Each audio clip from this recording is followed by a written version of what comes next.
Hello! J'ai empaqueté mon premier carton il y a 2 mois et on en est là aujourd'hui avec ce qui semble être un déménagement parfaitement maîtrisé. C'est pas vrai.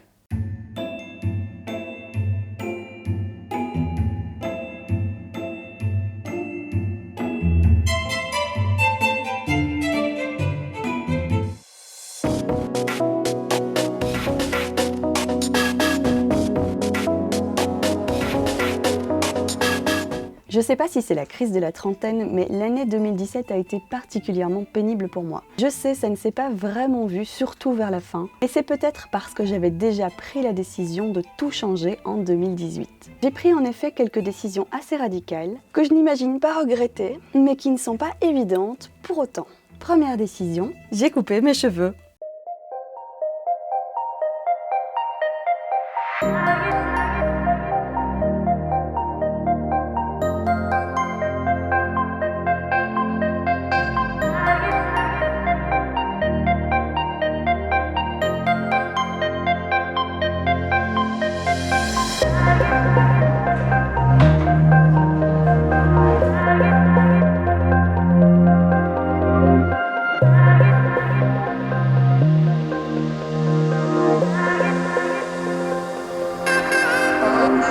Et deuxième grande décision, j'ai quitté Bruxelles et donc mon appart, parce que troisième grande décision, je suis partie en Australie. Ouais, je sais, ça se voit pas trop là comme ça. Oh mon dieu, un frigo australien. Regardez, une porte australienne, un aimant australien. And this is my Opal card. L'endroit a l'air tranquille, mais les murs sont fins comme du papier.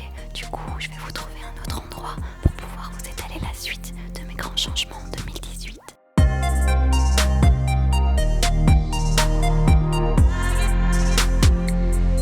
Ça y est, je me suis déplacée dans l'espace, mais aussi dans le temps parce que nous sommes lundi, 3 semaines plus tard. On est bien d'accord, le son était vraiment dégueulasse. Avant de partir, je me demandais quelle était exactement la différence entre s'expatrier et voyager temporairement. Combien de temps fallait-il rester au même endroit pour avoir le droit de dire qu'on y vit en dehors des considérations administratives? Eh bien mes petits boudins, je pense que j'ai trouvé un élément de réponse qui paraît assez évident finalement. Quand on part en voyage, c'est la découverte et le dépaysement qui priment. On y va pour s'offrir une parenthèse hors du quotidien. Certains visitent à tour de bras et d'autres laissent le monstre épicurien qui sommeille en eux diriger leur vie pour quelques semaines. Et d'autres encore s'octroient le... oh putain cette phrase. Et d'autres encore s'octroient le luxe de ne plus rien faire du tout. Quand on part vivre ailleurs, les priorités changent. Il ne s'agit plus de vivre quelque chose de différent et puis de rentrer chez soi. Il s'agit de faire en sorte que l'endroit où on vit s'apparente à un chez soi. Et ça, mes petits boudins, c'est ce qui m'a empêché précisément de produire des vidéos ces dernières semaines. C'est 7 ou 8 dernières semaines. Pardon. Elle a abandonné sa chaîne pendant 2 mois et a trouvé une super excuse pour ça. Elle a abandonné sa chaîne pendant 2 mois et a trouvé une super excuse pour ça. Oui, en vrai, j'étais bien trop occupée à prendre mes marques et mes nouvelles habitudes pour construire une base solide à ma vie ici. Même si je vais pas rester 6 ans, forcément pas, je vis ici.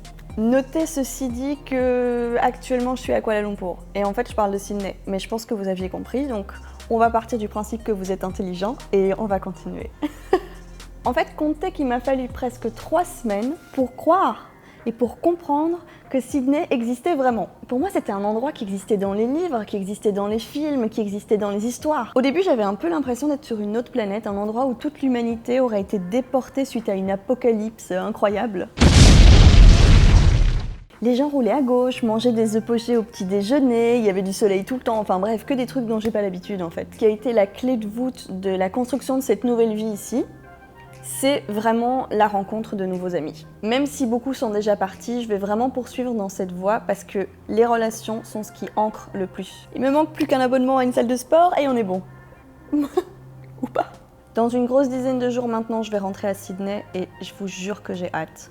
Mais j'y pense tous les jours en fait. On m'a parlé des différentes étapes de l'adaptation à la vie à l'étranger, etc.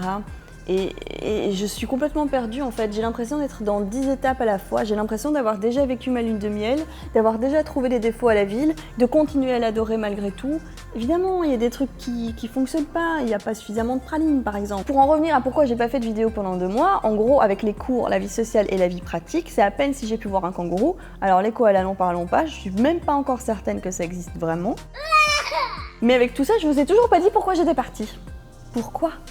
Cette année, j'ai décidé que j'en avais plus rien à foutre de ce que la plupart des gens font. Que j'en avais plus rien à foutre de ce qu'il est plus sûr de faire, que j'en avais plus rien à foutre de ce que je devrais faire, et surtout que j'en avais plus rien à foutre de ce qu'il était possible de faire. Parce que si possible existe, impossible existe aussi, et ça ne me convient pas du tout. J'ai l'air trop vieille pour penser comme un enfant.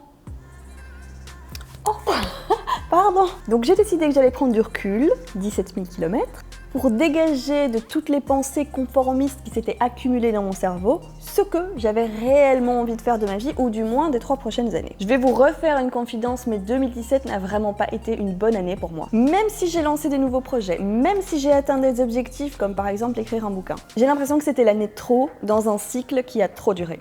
Ici, à Sydney, je m'applique donc à améliorer mon anglais. Working worldwide and from everywhere in the world is now my main purpose. If I decided to do my best to improve my level, to feel more comfortable while speaking in English, it's because I want to express every single shade that I'm able to think about in French, but in English. Et ça va peut-être vous intéresser, mais j'aimerais en profiter pour planter ma petite graine dans le monde de la photo et pourquoi pas de la pub à Sydney. Ça va pas être évident, il va me falloir du courage. Si vous en avez à donner, balancez vos commentaires parce que je vais en avoir besoin. Et si j'arrive enfin à intégrer une putain de routine YouTube dans la vie que je suis en train de me reconstruire depuis zéro à Sydney, je vais vous montrer ça.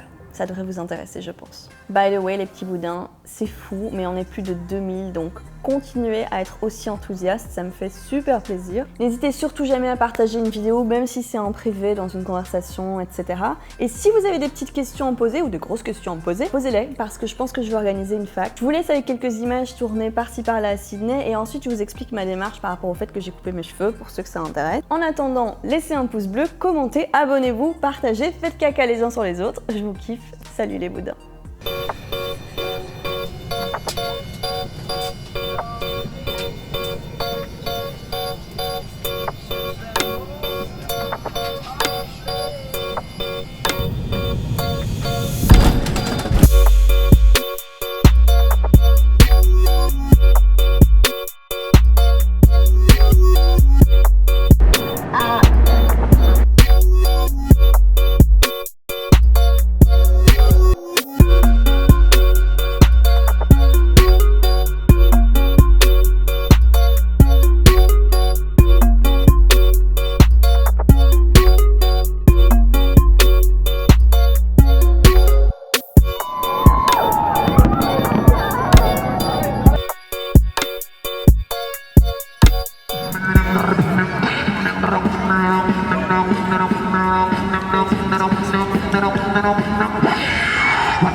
Would you like something to eat?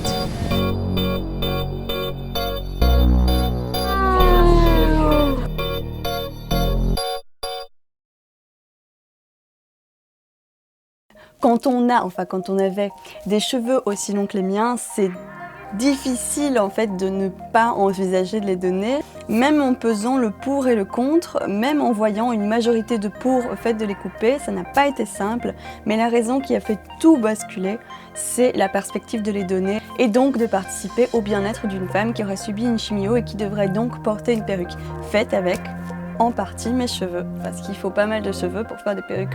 Le procédé est assez simple, on commande l'enveloppe sur Think Pink coupe d'éclat, on met les cheveux à l'intérieur et on les envoie. Voilà, bêtement. Les cheveux doivent être propres, mesurer au moins 25 cm et ne pas être badigeonnés de produits en tout genre. Think Pink, c'est ce qui fonctionne en Belgique, mais en barre d'infos, je vous mets ce qui fonctionne aussi en France et au Québec. Et j'encourage les nanas et les mecs qui se demandent, tiens, je couperai pas mes cheveux prochainement, à sauter le pas, parce que c'est une cause importante, parce que c'est une cause noble, parce que c'est une cause positive, qu'il faut donner. Que globalement dans la vie, donner est la meilleure chose qu'on puisse faire. Oui, les cheveux que j'ai coupés auraient pu me rapporter pas mal d'argent, mais franchement, bref. Merci au salon New Coiffe de Naline d'avoir supporté mon humeur un peu tendue pendant la coupe. En tout cas, j'étais ravie, le résultat me convient tout à fait et je ne regrette pas du tout. Abonne-toi ou je vais faire caca sur toute ta famille.